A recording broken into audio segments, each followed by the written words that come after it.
I think it's important to hear what these women have to say. I think they're telling the truth. I think where there's smoke, there's fire. But the bigger thing to pay attention to is, well, I guess maybe not the bigger thing to pay attention to is Trump is already circling the wagons and threatening Republicans that vote to release these files and threatening Republicans that go against him. Oh my goodness. No big surprise there, but that's the terrain in which we're deployed. So it's very telling to me. Like, I understand getting mad when someone accuses you of something you didn't do. Mm-hmm. Initially. I understand that to a point. I've had this issue. I've had arguments with people. I've had arguments with you. Fucking if someone says something that you're positive you didn't do, you get mad.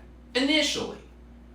But that wears off in the initial moment, and you reflect and you go, why am I fucking putting energy into this if I didn't do it? And the fact that this guy is still up in arms about this and still putting so much energy and so much time into deflection and smoke screens and, oh, we're going to build a ballroom, and oh, we're going to tariff this, and oh, anything to get you to not pay attention to that.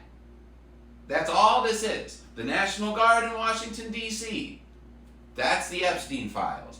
Sending the National Guard to Chicago or California, that's the Epstein files. All of these massive overreaches, all of this crazy shit distracted. Is just, that's the Epstein files. Every single time. And the fact that this guy is still, even after that initial barrage or whatever, because like if I didn't do something, I go, well, I didn't fucking do it, so I don't give a shit, fucking think whatever you want.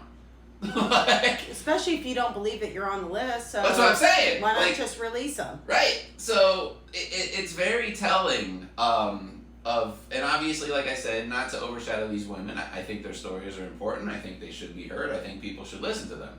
But there's no story to tell that we don't already know. We know this guy's a scumbag. We know he's on the list. We know he's involved. And clearly he knows he's involved too, or he wouldn't be going so fucking hard to the hoop to fucking... It's so obvious at this point. Now, there are some people that are starting to dig in and push back. Fucking Marjorie Taylor Greene wants to release... She's driving pretty hard to the hoop to fucking release the Epstein files.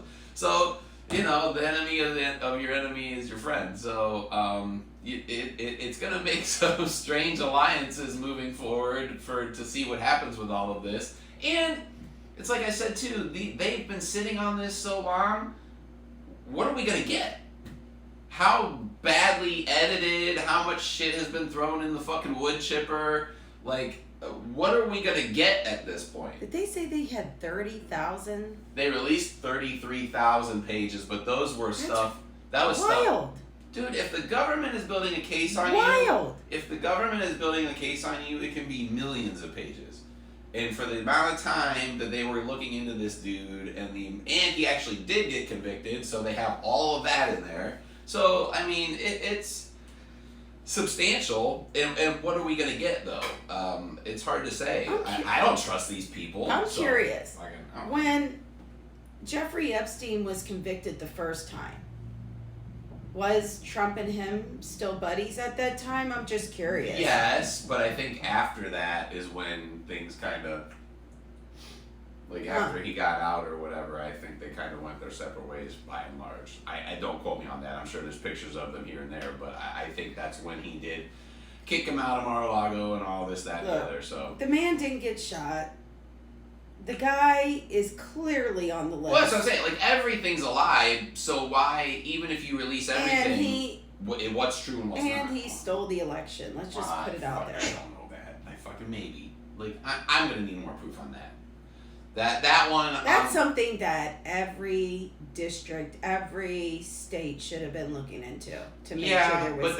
and there are a lot of places looking into... since Elon and he said something. There are a lot of places looking into that kind of thing, and I haven't heard a whole lot about it, but those things, when you do forensic audits like that can take years. And that was kind of my point when everybody was kicking that ball around of they stole the election. I'm like, well, you're not going to know they stole the election until it's fucking way too late to do anything about it. I think, honestly, and let's advance, I want to expand on that. I don't know if they want to admit that there was something happening there.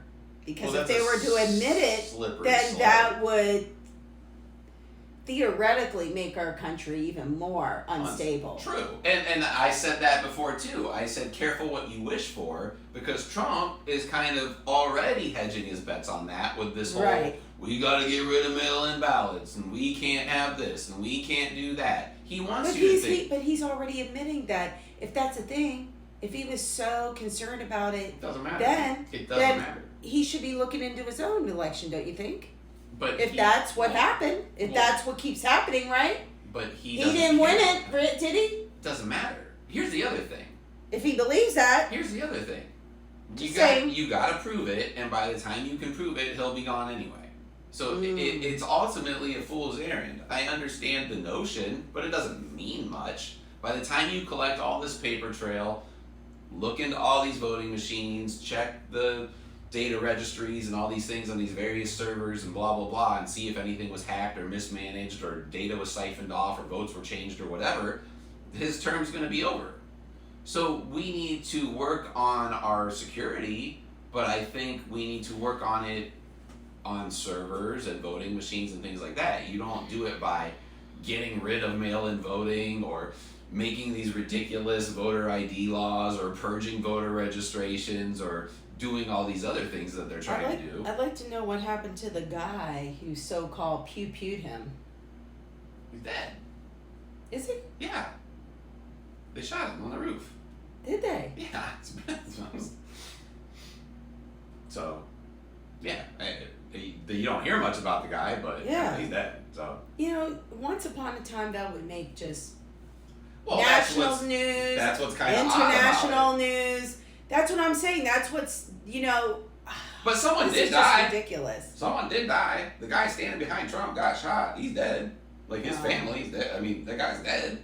Wow. So, a shot was fired. Where it came from, where it went, and who it was intended for is a whole other story. I don't know. It just feels so interesting that every time that everything that's happened has been one of his own people.